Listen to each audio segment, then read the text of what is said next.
안녕하세요. 자, 4페이지 해설 마저 할게요. 4페이지 해설을 하기 앞서 제 고등학교 친구 얘기를 하나 해드릴까 하는데, 제 고등학교 친구는 이제 모든 모의고사를 보면은 항상 그 과목에서 하나 틀리거나 다 맞는 친구가 있었어요.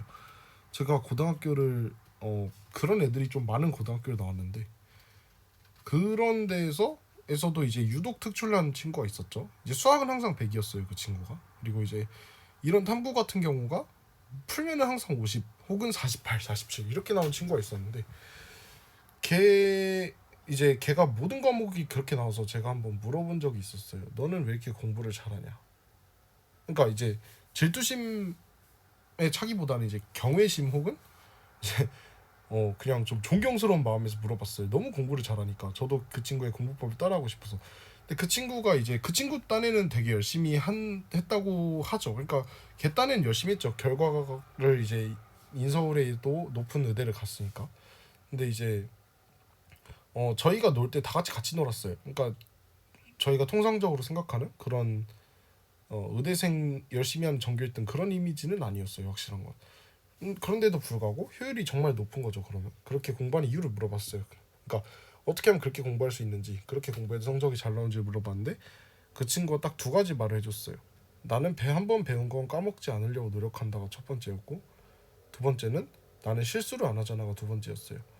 첫 번째는 사실 저는 못할 걸 깨달았어요. 그러니까 절대로 배운 걸 까먹지 않을 수는 없어요. 인간. 그건 인간이 아니죠. 걔는 인간이 아니었겠죠. 뭐 어쨌든. 그런데 이제 두 번째 이유를 보고 제가 딱 무릎을 쳤어요. 그러니까 실수를 안 하면은 점수가 올라요. 제가 흔히 모의고사를 끝나면은 점수를 얘기를 하는데, 그 점수를 자기 실수를 안 했다는 가정에서 총점을 더 틀린 거를 다 맞았다고 계산을 해보면은 한 10점에서 12점 정도가 더 올라요.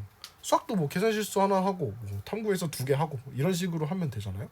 그런 거 하기만 해도 한 10점 정도가 오르는데, 그건 대학 라인을 바꿀 수 있어요. 서영고 갈 친구들은 10점 더 맞으면 어디 가요? 인서울의대 가겠죠? 혹은 요즘은 아닌가? 모르겠네요. 어쨌든 저희 때는 그랬는데, 확실한 거는 실수를 하지 말라는 뜻이에요. 이런 문제 하나하나 풀면도 있어도 평상시에 실수를 하지 않으려는 노력을 통해 시험에서도 실수를 하지 않는 게 습관이 되면은 딱 되겠다라는 뜻이겠죠. 어쨌든 18번 해설을 바로 할게요. 표는 이주기원소 XSZ로 이루어진 분자 가부타다에 대한 자료이다. 가에서 나는 모든 원자는 옥텟 규칙을 만족한다. 이주기 원자고 옥텟 규칙을 만족하면 CNOF군요 라고 풀면 되고요. 비공유 전자쌍수는 분자 한 개의 원자수 하나당 0, 1, 2, 3을 다 더하면 된다고 제가 분명히 얘기했습니다. 이거 3월 달에도 나왔고, 작년 3월에도 나왔고, 올해 3월에도 나왔고, 올해 4월에도 나왔고, 작년 4월에도 나왔네요. 무조건 외우세요. 자, 그래서 x2, y2가 8이래요. 그럼 각각의 비공유 원자쌍수, 그러니까 원자 하나당 비공유 전자쌍수를 x, y, z로 두면은 2x 더하기 2y는 8입니다. 라는 식이 나오고요. 2z 더하기 2y는 10입니다. 라는 식이 나와서 x 더하기 y는 4군요. 다음에 y 더하기 z는 5군요. 라는 식을 통해서 x하고 y로 가능한 거는 nf, 즉 나는 n2f2가 되겠고요. 다는 x 더하기 y는 y 더하기 z는 5, 즉 o2f2가 되더라 라고 얘기할 수 있어요. 즉 x하고 y하고 z는 각각 뭐예요? nf5가 된다라는 거죠. 그리고 나는 n2f2, 다는 o2f2, 가는 n2, 즉 비공유 전자쌍수는 2가 되겠습니다 라고 하면 돼요. 전혀 어렵지 않은 문제였어요. 이거 몰랐으면은 한참 헤매셨겠죠. 그래서 어쨌든 기억은 2입니다. 맞고요. 니은 가부터 다해서 다중결합이 존재하는 분자는 가하고 나 두 가지겠죠. n2 이거 그리는 것 자체가 수치죠. 수치풀 하지 맙시다. 이렇게 되겠고요. 디귿 OF2, ZY2는 OF2죠. OF2의 공유 전자쌍수분의 비공유 전자쌍수는 2분의 8에서 4입니다. 즉 정답은 기억 니은 디귿 5번이 되겠죠. 넘어갈게요. 자, 19, 20만 남았죠.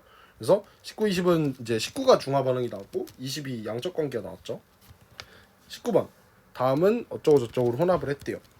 그리고 가하고 나가 이렇게 했대요. 그리고 OH- 또는 H+의 몰롱도가 나왔고요. 그럼 가에서 모든 양이온의 몰롱도 합분의 모든 음이온의 몰롱도 합이 1보다 크대요. 이게 무슨 의미일까요? 자, 이거는 액성을 알려주는 신호라고 제가 가르쳐드리는 애들한테는 항상 말합니다. 그 다음에 두 번째 조건, 모든 양이온의 양은 가대다가 4대 9이다. 이게 뭐예요? 뭐 이제 미지수를 구하기 위한 그런 조건이 되지 않을까라고 생각하면서 문제를 간단하게 보면, 일단 빠르게 숫자를 적으라 했죠. 30, 15, 30, 15, 10A, 20A가 되겠고, 15A, 30A가 되겠고, 15B, 15B가 되겠죠. 얼마 없으니까 금방 적읍시다. 자, 그리고 H 플러스 또는 OH의 몰롱도가 4분의 1이라는 거는 곱하기 40을 때리면 H 플러스가 혹은 OH 마이너스가 10개 있구나 라는 뜻입니다. 그쵸? 전체 부피가 40이니까 40을 곱하면 되겠죠. 그리고 가에서 모든 양이온의 몰롱도 합분의 모든 음이온의 몰롱도 합이 1보다 크대요. 이게 무슨 소리냐라고 했을 때, 한 용액 내에서 몰롱도 합은 이온수로 바꿔도 된다 했죠. 즉 이게 무슨 말이냐 했을 때, 이가산하고 이가염기를 섞었어요. 이게 1보다 크다는 게 무슨 의미일까요? 라고 했을 때, 자, 가장 특수한 그 점, 중성일 때를 생각해 봅시다. 중성이면은 어떻게 되죠? 중성일 때는 용액에 남아있는 게 X2-하고 Y2+밖에 없어요. 근데 둘 다 이가니까 H 플러스하고 OH 마이너스의 수가 같으면 X하고 Y의 수도 당연히 같겠죠. 그럼 이게 무슨 말이에요? 중성일 때는 1일 수밖에 없다라는 거예요. 그죠? 거기에다가 만약에 산성이라면 H 플러스가 분모에 추가될 것이고요. 염기성이라면 OH 마이너스가 분자에 추가가 될 거다라고 식을 세우면 되겠죠. 그러면 확정 났죠.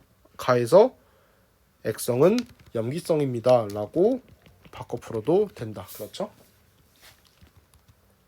그 말인즉슨 가에서 액성이 염기성이면 나도 액성이 염기성입니다. 장연수는 그대로 변형한 거죠. 이거 빠르게 못 풀었으면 다들 반성해야 돼요. 자, 즉 이게 무슨 말이냐면 가에서 OH-가 10개가 있어야 된다는 소리고, 20A 빼기 30이 10입니다 라는 식을 세운과 동시에 A가 1입니다. 1인가요? A가 2죠. A가 2입니다 라는 식까지 빠르게 뽑았어야 됐죠. 자, 즉 빠르게 고치면은 진짜 이거 틀리면 큰일 나요. 자, 이렇게 되죠. 그러면은 가에서의 모든 조건은 다 확정이 났고 이제 나만 보면 되겠죠.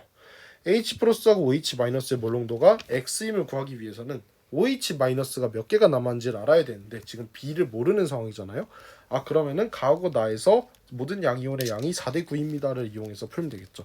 즉 가에서의 모든 양이온의 양은 둘 다 염기성이니까 구경꾼 이온밖에 없겠죠. 염기 쪽에 구경꾼 이온이 양이온이니까 그거밖에 없겠죠. 즉 20이 되겠고 가에서의 양이온은, 그럼 나에서의 양이온은 몇 개가 돼요? 45개가 되겠죠. 20대 45는 4대 9니까요. 즉 Y2+하고 Z2+를 더한 게 45개가 된다라는 소리가 되겠고, 30 더하기 15B가 45이므로 B는 1입니다 라는 식을 세울 수 있다라는 거죠. 그렇죠? 그래서 15, 15가 되겠죠. 그리고 H 플러스 또는 OH 마이너스의 몰롱도, 그러니까 OH 마이너스의 몰롱도는 어떻게 돼요?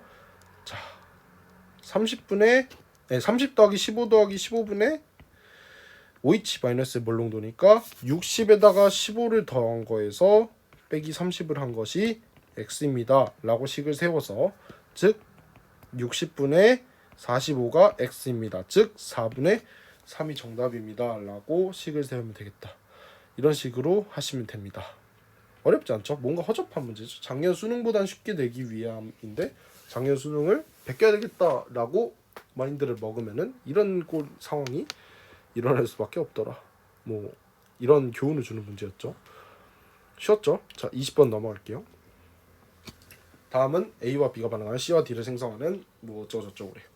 그래서 A, D 중 가는 A부터 D 중 하나이고 C분의 D가 3분의 5이다. C분의 D가 3분의 5라는 거를 알려주는 단서는 빠르게 반응 질량 B, 반응 계수 B, 분자량 B를 쓰라는 신호가 되겠고요. 여기 어떻게 쓸까? 여기다 쓸게요. 자, 그러면 반응 질량 B 아직 아무것도 아는 게 없죠. 그다음에 계수 B, 계수 B는 4대 B 대 C 대 4예요. 그러면은 분자량 B는 얘가 3대 5니까 3C 대 20이 되겠죠. 뭐 여기까지는 금방금방 풀 수 있을 것 같아요. 그리고 반응 후에 C하고 D의 질량이 있네요. 아, 그래서 분자량 B를 준 거죠. 질량을 분자량 B로 나누면 몰수비가 되니까 얘가 3, 얘가 2. 그러니까 몰수비는 C하고 D가 3대 2의 몰수비로 생성이 되네요. 라는 거를 알 수 있어요. 즉, 생성이 된다는 거는 몰수비 이퀄 개수비이므로 개수비도 C 대 4가 3대 2라는 걸 의미하고 C가 6입니다. 라고 빠르게 확정을 지을 수 있다는 거죠. 그러면 C를 6으로 바꾸면 이렇게 될 수 있고요. 자, 그럼 여기서 빠르게 해봅시다. 가는 A부터 D 중 하나래요. 그럼 가를 확정짓기 위해서 잘 봅시다. 일단 실험 1은 그냥 이건 해설을 위해서 반응식까지 써드릴게요. 원래는 이런 식으로 안 쓰죠. 반응식을 안 쓰고 해결하겠죠. 6 아닙니다. 6C 더하기 4D. 그래서 반응 전에 6, 2가 있고 8, 5가 있답니다. 자, 이렇게 해봅시다. 그러면은 지금부터 볼게요. 이게 좀 제가 풀고 나서 좀 허탈함을 느꼈던 게 뭐냐면은 가가 11대 11이에요. 그런데 C 또는 D가 가라면은 1하고 2에 반응한 A와 B의 질량 또한 A와 B의 몰수비 또한 11대 10이 돼야 돼요. 이게 무슨 소리예요? 그러니까 C가 11몰 생성됐으면은 11N몰 나왔고 혹은 여기에서는 10N몰 10N몰이 나왔다. 이런 식으로 예를 들어 볼게요. 그러면은 실험 1하고 2에서 반응한 A하고 B의 몰수비 또한 실험 2에서 반응한 A와 B의 몰수비의 10분의 11배가 될 수밖에 없다라는 뜻입니다. 근데 지금 확인을 해보면은 A하고 B의 몰수비는 몰수는 둘 다 1이 2보다 작은 상태예요. 그러니까 A하고 B가 11대 10으로 반응하려면은 기본적으로 몰수 또한 당연히 컸어야 되는데 지금 그러지 못했다는 거죠. 따라서 가는 이게 무슨 소리가 되냐면 가는 C하고 D가 아닙니다 라는 식으로 표현할 수 있을 것 같아요. 그럼 이게 무슨 말일까요? 라고 했을 때 그럼 가는 A 또는 B겠죠. 근데 반응 후에 A 또는 B가 11대 10으로 생성이 되려면은 한 개 반응물이 같다라는 의미가 돼요. 즉 이게 무슨 소리냐면 A 또는 B가 둘 다 동시에 모두 반응했다라고 얘기를 할 수 있고 실험 1에서 B가 반응했다고 가정을 하면 2하고 실험 2에서도 5가 반응을 했어야만 했다라는 소리가 되는 거예요. 이게 무슨 소리인지 알겠죠? 그러면은 A하고 B 둘 중에 모두 반응한 물질을 그냥 먼저 B라고 가정을 해볼게요. 그러면은 2, 5가 되겠죠? 그럼 몰수비는 개수비에 따라 얘는 B분의 20이 될 거고 얘는 B분의 8이 되겠죠? 즉 남은 몰수는 6 빼기 B분의 8이 되겠고 얘는 8 빼기 B분의 20이 될 거예요. 자, 그러면은 이거 대 이게 11대 10입니다 라는 식을 세우면 된다라는 거죠. 즉 6 빼기 B분의 8 대 8 빼기 B분의 20이 11대 10입니다 라는 식을 세우면 되겠죠. 즉 88 빼기 B분의 220은 60 빼기 B분의 80이 되겠고 28은 B분의 140이 됩니다 라고 해서 B가 5입니다 라는 식을 세우면 돼요. 정답이 나와버렸네요. 어쨌든 그러면은 이런 케이스를 제외하고 이제 한 번 더 해볼게요. 만약에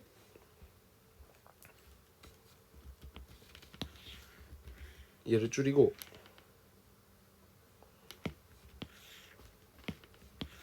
A가 실험 1하고 2에서 둘 다 반응했다고 쳐봅시다. 그죠?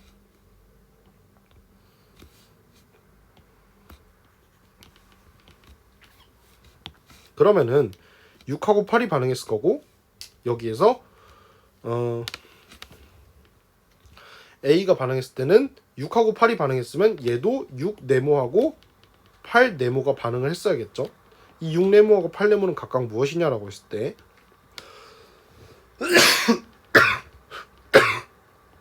2분의 3b가 되겠고 얘는 2b가 되겠죠. 그런데 2 빼기 2분의 3b하고 5 빼기 2b가 11대 10인 그런 케이스를 찾아야 돼요. 그런데 A하고 B는 반응계수이므로 혹은 실험 이후에 남은 B가 0보다 커야 되니까 B는 1 또는 2예요. 그리고 반응계수는 가장 간단한 정수비로 써야 되기 때문에 이 논리가 쓰이는지는 출제자만 알겠죠. B는 1이 확정해야 됩니다. 그런데 2 빼기 2분의 3b하고 5 빼기 2b는 B에 1을 집어넣으면 11대 10이 될 수가 없어요. 그래서 이게 확정이고요. 이거는 틀렸다는 거죠. 즉, B는 5이군요. 라고 반응계수를 확정 지을 수 있다라는 겁니다. 즉, 여기에다 빠르게 쓸게요. B가 5가 되겠고, 그러면은 5분의 8이 되겠고, 동시에 얘가 5니까 실험 1하고 2에서의 반응계수비를 이용하려면은 자, 5분의 12몰의 C가 실험 1에서 생성이 됐죠?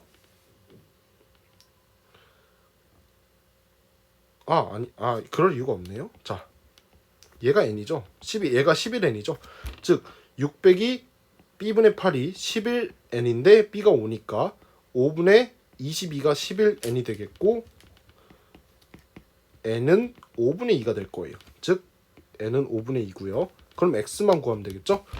x를 구할 때 실험 1하고 2에서 반응한 A하고 B의 몰수비를 비교해 볼게요. 즉, 얘가 5니까 실험 1하고 2에서의 반응한 B의 양은 2대 5잖아요. 그럼 생성된 D의 양도 2대 5일 거고 생성된 D의 질량도 2대 5가 될 거예요. 즉, CW에 2분의 5를 곱한 것이 X가 되겠고 X는 10W 곱하기 2분의 5, 즉 25W가 될 거예요. 즉,